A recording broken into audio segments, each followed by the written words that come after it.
Is something eating at you and you're just tired of keeping your mouth shut at work?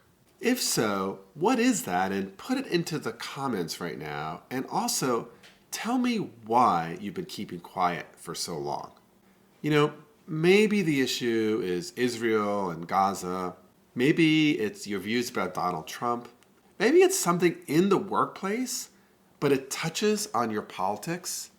So maybe you just can't stand that your company is still not recycling after all these years. Alternately, maybe you feel like your company has gone woke and it's driving you crazy.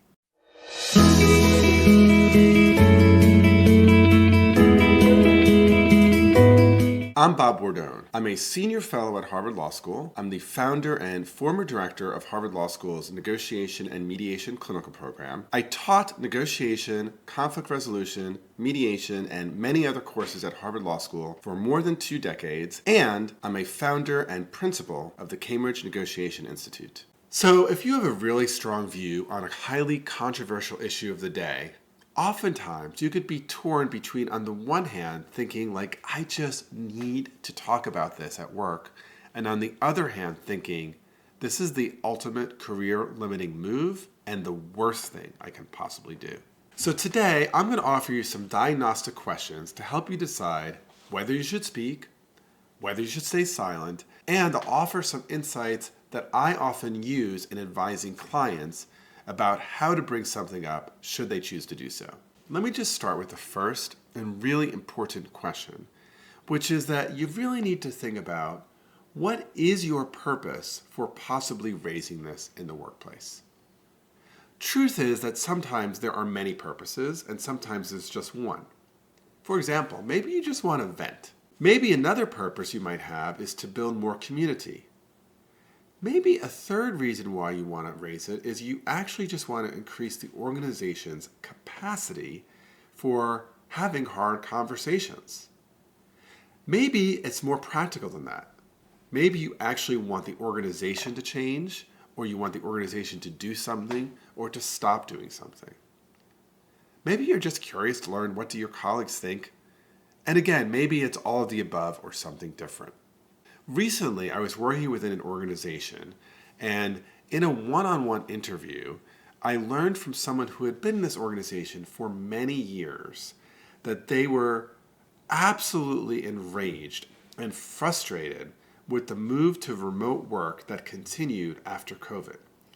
In particular, they blamed this move on young people and essentially Gen Zers. As I spoke with this person, one of the things that I learned is that one of the reasons why they had devoted their entire career to this nonprofit where the pay was pretty low was that they deeply valued the organizational culture. And in their view, the move to permanent remote work had completely destroyed the workplace. So as I asked this person, let's call him Jared, what he hoped to gain from raising this in the workplace, I actually learned a bunch of things, right? First, I think this person was just angry. I think they just really wanted to vent.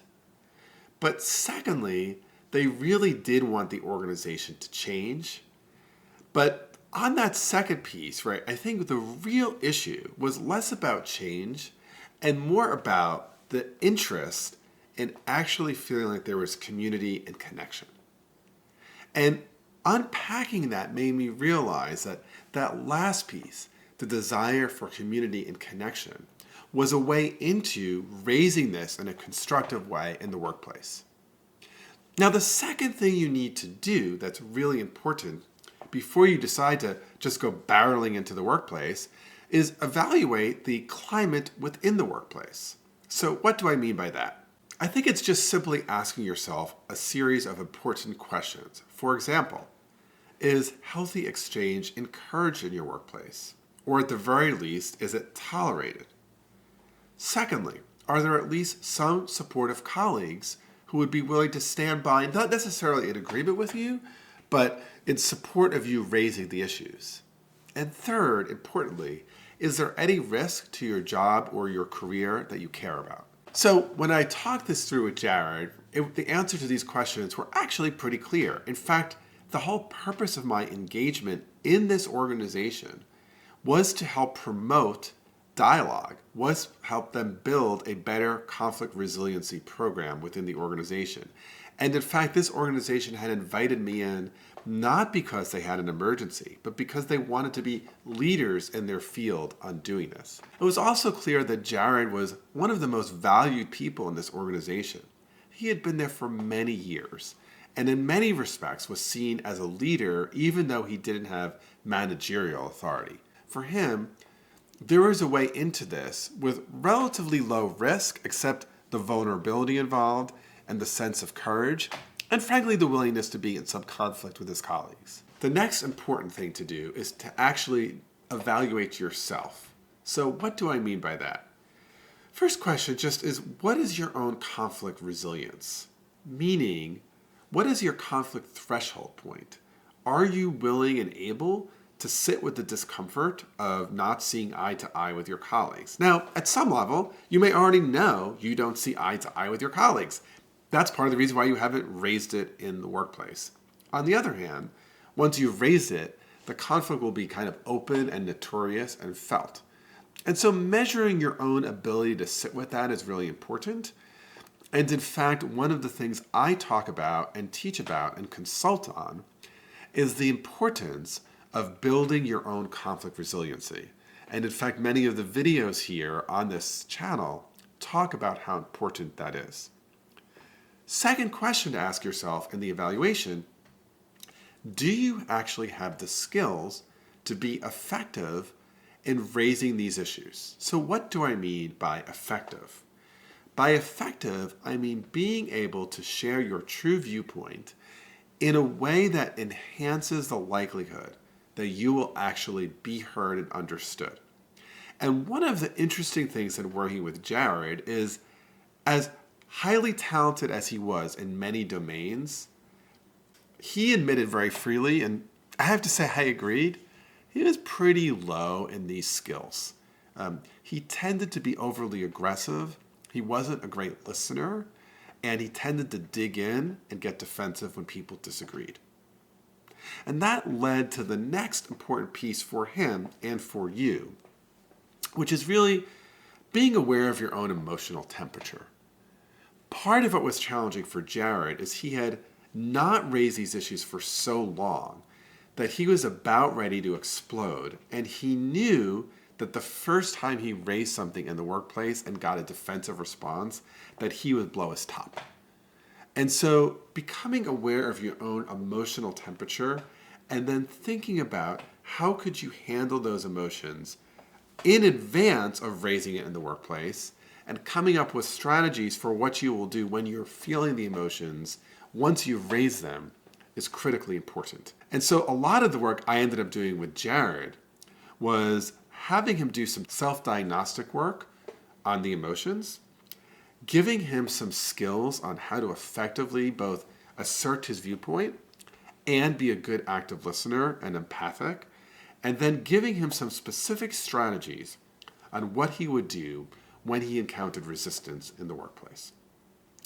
All of this ultimately enabled him to actually raise these issues in the workplace about remote work and about his real sadness around losing what he felt was an important organizational culture. What was really interesting in this particular example is that there was wide receptivity to his feelings.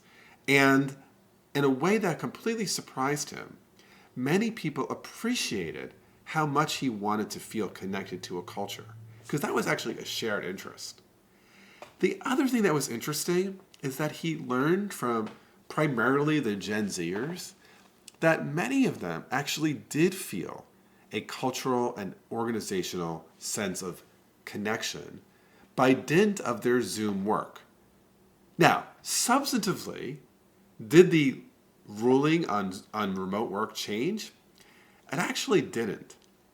But it did provide some really interesting cross-generational connections that actually helped build just the kind of culture that Jared felt was being lost. So Jared provides us a really good example of what to do when you decide to raise it. But there are times when you probably shouldn't, or you may decide not to raise it. So for example, If your only purpose is to vent, probably not worth raising it. Or if, for example, you have a really good purpose, like you want to build community, but your workplace feels really poisonous, you probably shouldn't raise it. So then the question is, what do I do then? I think first thing to ask yourself is, if I can't raise this in the workplace, is it important for me to raise this at all? And if so, can I identify some other places to have this conversation? Venting is actually really important and useful, but venting in the workplace about the workplace, not so productive. But it might be worth doing with a friend or a family member. Maybe actually you don't want to vent, you really want connection and community, and you're sad and lonely that you can't do it because the workplace is poisonous. Maybe finding a counselor or some other professional can help you. If part of the reason for not raising these hard issues in the workplace is that you feel like it's an environment that doesn't support hard conversations, it doesn't support different viewpoints, it doesn't support conflict, then you need to ask yourself, what options might exist to try to find a healthier workplace? I gotta tell you, as somebody who has many friends who work in law firms, law firms are wonderful places in many ways, and frankly, a lot of law firms have pretty poisonous work environments, and I have seen the stress they feel by being silenced or having no space to talk or feeling not supported. And when they leave and find a new workplace environment, they often seem like a completely transformed person. So keep on watching this next video, The Art of Persuasion for Professional Success. You'll get more useful skills for raising conflicting issues in the workplace there. Also, before you leave, be sure to subscribe to my channel, like this video, and ring the bell so you'll never miss more tips and ideas for how to have successful, difficult conversations. Okay, it's not difficult to keep watching. Click, click.